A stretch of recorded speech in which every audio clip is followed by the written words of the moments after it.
good point to switch into talking about North Korea Yeah. or the Korean story. My favorite country on earth. Let's begin with 2025 context.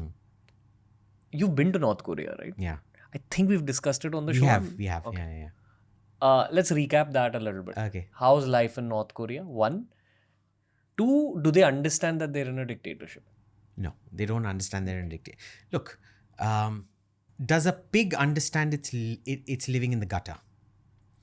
If you send a pig off on a holiday to Maldives and put it up at the St. Regis Hotel and feed it champagne every day and caviar every day, maybe it'll understand the difference between the Maldives St. Regis and the public drain in Delhi. But if you're growing up in a dictatorship, it's everything that you know. You have no terms of reference to anything outside. So, North Korea, they don't know what's going on outside. Some of them might know who have a kind of inkling about, they may work in the government publicity department, some of the few people that have access to the internet or whatever, who see what's going on outside. But even there in the southern part of North Korea, they're very xenophobic. They see a foreigner, they hide under the desk, they don't want to talk to you. Because that's where the tension is the highest with South Korea. In the northern border, what's amazing is so many thousands of North Koreans work in China. They're given permits to work in China. They're so open, they come because they've never seen fat people before. So they all wanted to lift me up and see. It was a strength test for them. This fat brown Indian, we want to lift him up. I want to show how strong I am. And they were all taking selfies on their, well, not selfies, but they were getting their friends to take pictures of them lifting me up. And I had to spend 1 hour being lifted by different North Koreans who were just coming up and trying to have a chat with us. They don't speak a word of English, so you can't even communicate like you could in some other places. Like, in Egypt or something, they'll at least speak a few words of English or something like that, right? In South Korea, they actually, quite a few of them speak English. North Korea, no English. So it's all sign language and we want to lift you up and whatever. Great. But good vibes towards a brown person? Very good vibes. Like, I actually felt like a rock star around Mount Pektu, which is on the China-North Korea border. This beautiful volcanic crater where dear leader was born under, a unicorn gave birth to him under a rainbow and things like that. He was born of immaculate conception, if you don't know. Yeah, he was. Or so they claim. And it's, they have no idea they're living in a dictatorship because they have no reference. Are there soldiers all around? Yes. But the very surprising thing is when you listen to this in the Western media, they're like, oh, soldiers, their oppression. No. There, if you're in trouble, you're taught to trust soldiers. So there, if you get into trouble, you immediately go to a soldier and ask for help. And they actually help you. Like, I couldn't climb Mount Pektu. It's a steep climb, right? And the funicular that takes you up was broken. So I climbed like 300, 400 meters and I was, dude, like another 1.5 kilometers to the summit. I can't do this. So I come down. Now, it's illegal for you to be without a chaperone in North Korea. As a tourist? As a tourist. But what do? I walk straight into the army camp at the bottom and they're looking at me going, what the hell? So I'm like, so this guy's like, ha ha ha ha ha ha. Then he walks up to what I think is his commanding officer and he's like, pss, pss, pss, pss. Looks at me, ha ha ha ha ha ha. They sit me down, give me some kind of a tea, hot tea. And I thought, damn, I've screwed my chance of going up to Mount Pektu. No, they got an army truck to take me up. I was like, man, these guys, so, when they say, if you get into trouble, trust the military and go there. I did just that. Now, would they have done this for somebody, a fellow Korean, maybe won't be treated as a VIP or whatever. But for me, they were sweet as pie, bro. So, I got to see Mount Pektu because of the grace and mercy of the North Korean army arranging a truck to take me up. And on the truck going up, all the North Korean soldiers had never interacted with a foreigner, especially not a brown guy, wearing traditional clothes, because I always wear traditional clothes when I go to these funny countries. And they all wanted to make conversation with me. But what were the questions like? I didn't understand because it was there wasn't English.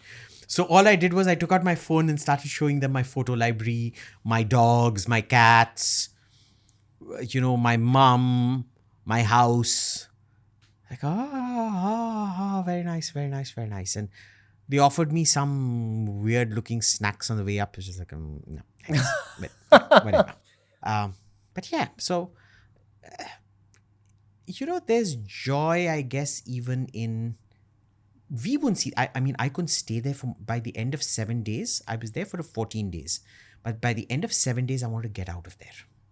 Like, I wonder what weekends are like in North They Korea. go to entertainment parks. They've got these water world, these slides and big pools and things. They've got these big children's palaces. This is in Pyongyang, in the city. In the villages, they have nothing like that. I mean, some of the bigger villages have these scaled down versions of theme parks and water parks and things like that. But other than that, they just go play football or soccer was the only thing I saw. So yeah, Was there happiness in the air? there was happiness everywhere. I didn't see anybody who wasn't really happy per se, because it's the only life they've known.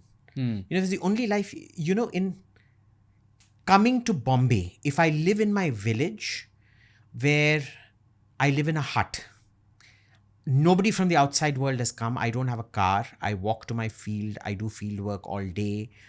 I come back. I don't have electricity, and I listen to somebody doing poetry or a dance drama or something. I'm very happy. But suddenly I come to Bombay and I'm put up near Antila and Mukesh Ambani's house. I feel like a complete piece of shit. If you don't have reference, Yeah. Ignorance is bliss. ignorance is bliss. On a country level. On a country level. Wow.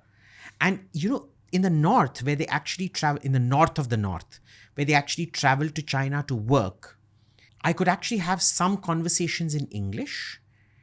What surprised me was how much willing they were to come and talk to me out of their own accord, as opposed to the southern border where they were actively trying to avoid you. And these guys, from what I could pick up, were like, so I was like, didn't you want to defect, run away to this thing? They're like, why would we run away?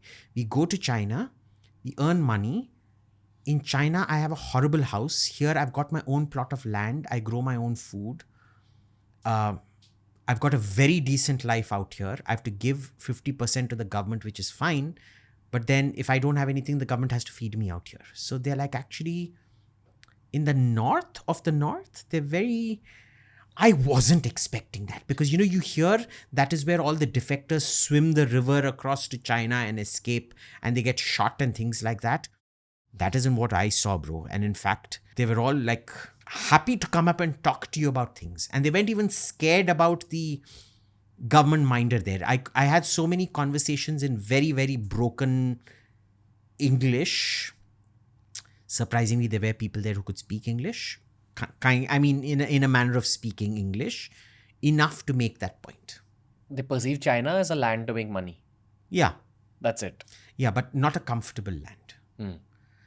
Because you're overworked. The accommodation isn't very good because it's basic labor accommodation. So a guy who would have to share a room with, say, 4 people working in China, when he comes back, he's got his own little cottage with 2-3 rooms. And a farm and a field and a garden outside of it. What were you seeking when you went to North Korea? To see how other people live. Because for me, we take so much for granted. You have to see how other people live. Especially in my line of work, which is mostly nuclear and defense, there are so many Indians that have opinions about everything, about places they've never been to. Now, how do you have an opinion about a place you've never been to? You can read, but the reality is always very, like all my travels, Afghanistan, Iran, Syria, North Korea, I find it to be so much more complex and interesting than all the reading I've done put together.